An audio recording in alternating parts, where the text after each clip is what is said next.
every album or every project of any kind, whether it's one piece of music or loads of pieces of music, but let's just call it an album, expands to fit the time you give it if you believe, which I do, that you can always improve it. I don't understand how anyone can say there's nothing I can do to improve this piece of music. You might not know what those things are, but it, to me, seems like the height of arrogance to say there's literally nothing I can do, that nothing possible in the universe that I could ever do to improve this piece of music.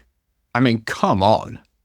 What are you talking about? Of course, you can always improve every piece of music. Therefore, if you believe in that kind of growth, if you believe in infinite improvement, there is no other option than recognizing that every album, every project is going to expand to the time you give it. You've probably noticed this. You think when you're at the, drafting stage, oh, this is nearly done. This is nearly done. And then you get into the bit where you're preparing it for a release and you're like, hang on a minute, I've got to do this, and then I've got to do this. And then you think, oh, it's nearly done. When you come back to it again, smaller and smaller details kind of get bigger and bigger. And you're like, hang on a minute, I've got to do this, I've got to do this. And all of a sudden, the number of things that you have to do to finish it, it just get bigger and bigger and bigger. This is because you can always improve a piece of music.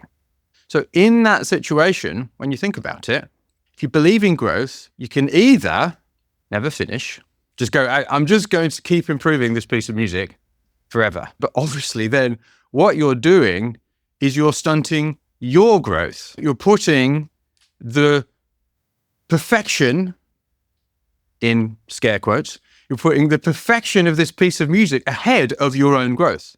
Because finishing one piece of music or finishing one album is not going to, there is a point at which it's diminishing returns in terms of your growth.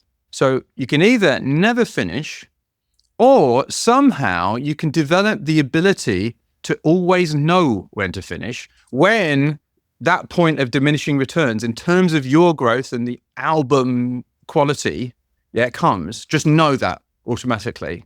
The problem is with that one though, knowing when to finish, when you're in the process, you start to get obsessed, don't you, with details. If there's something that I notice, then I have to do it, is the thing. That could go on forever, right? So that actually doesn't work very well if you're not super aware of what you're doing, and then have also, not only just aware, but have the ability to act upon that awareness, put down that obsession. So what's the other option? That's right. Set a deadline. Right? Say, okay, I'm going to finish on this day, at this time. At this point, it's going to be finished. So in other words, what you're doing when you're setting a deadline is you are leveraging time to say, that's when I finish. That's when I'm going to stop improving this piece of music that I could improve forever. Let's talk about that. If an album expands to fit the time you give it, then obviously it can shrink to fit the time you give it to. When you're far away from the deadline, let's say the piece of music is in front of you and you're kind of behind it, yeah? So you're looking at the piece of music and you're thinking it can expand, it can improve forever, and you're trying to make it as good as possible. When you're this close to a deadline, go the other side and look at it and go, okay, I'm now standing at the deadline. How much can I improve it until it gets to the deadline? So in other words, instead of trying to fit in what you must do, which is kind of endless, because when you're working on it or when you're improving it, well, I must do this. Oh no, in the next session, oh no, I must do that and that and that. And then in the next session, oh, and that, and that, and that, right? Instead of trying to fit in what you must do before the deadline, what you want to do is ask yourself, what could I do in the time I have? Not what must I do to make this the work of genius that I know it could theoretically be. Not that. because we're talking practically now. By setting a deadline, you're making it practical. You're making it non-theoretical. It's not in your head, it's in reality. You have to ask yourself, what could I do in the time that I have? In other words, what am I not going to do? How can I make this smaller so that I hit the deadline?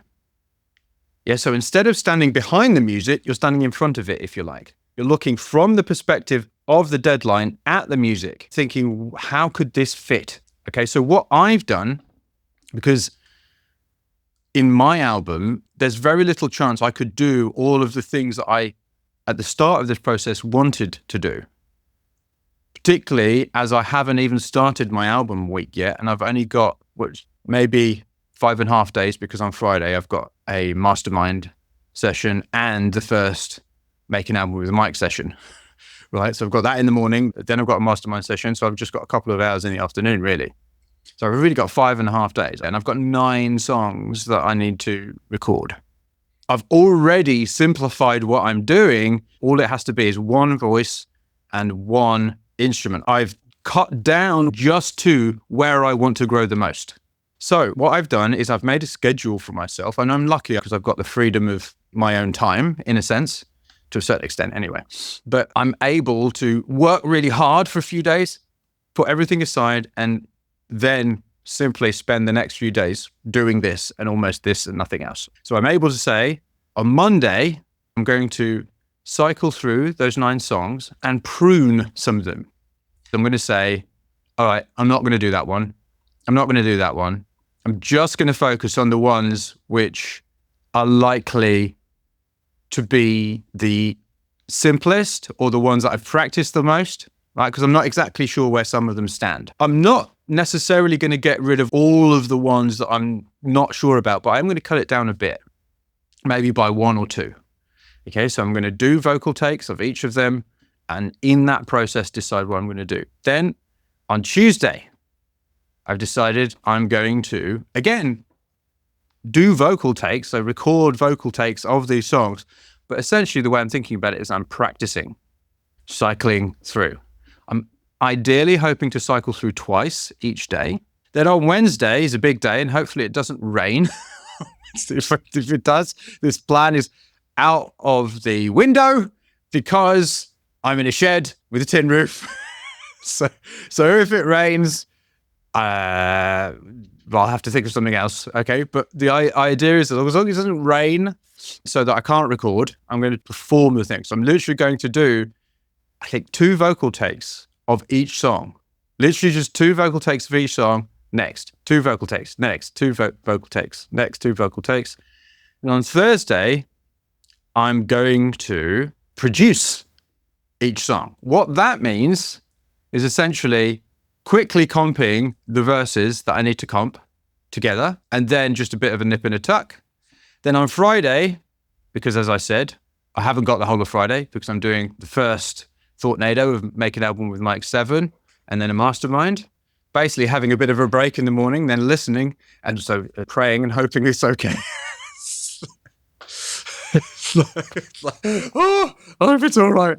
And then on Saturday, the final day, is when I do the nips and the tucks, and probably there'll be some more pruning. I'll be like, that's just not going to work. But essentially polishing what there is, maybe re-recording the odd verse here and there, or, just doing what I can do.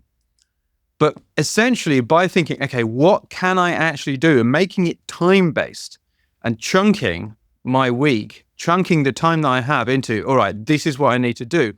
I have shrunk the album to fit the time I have and being much more realistic about it, okay? Because I don't have the time to make the album that I dreamed of. But the album that I dreamed of was only ever a dream. I may well be able to make the album I'm dreaming of now at some point in the future, but at that point in the future, I will be dreaming of a much greater album. So the album I can make now is always going to be something less than what I dream of. But that's okay. Why? Because to make the album that I dream of at some point in the future, I need to make the album I can make now.